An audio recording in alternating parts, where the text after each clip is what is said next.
Hi friends, ഇന്ന് special ഞണ്ടാട്ടോ. ഇവിടെ ഏട്ടായിക്ക് ഞണ്ട് വലിയ ഇഷ്ടമാണ്.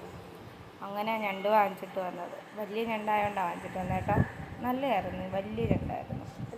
അങ്ങനെ അത് ക്ലീൻ ചെയ്യുന്ന തിരക്കില്ല. അങ്ങനെ അത് ക്ലീൻ ചെയ്യുന്നത് എങ്ങനെയാണെന്നുള്ളത് നിങ്ങൾ ഈ വീഡിയോ കണ്ട് മനസ്സിലാക്കി ക്ലീൻ ചെയ്യണം കേട്ടോ. ഞണ്ടൊക്കെ അതാണ് എനിക്ക് പറഞ്ഞു തരാൻ അറിയത്തില്ല. അതിൻ്റെ തോടൊക്കെ പൊളിച്ച് കളഞ്ഞിട്ട് അതിനകത്തുള്ള വേസ്റ്റെല്ലാം എടുത്ത് കളയണം. എന്നിട്ട് വൃത്തിയായിട്ട് കഴുകണം.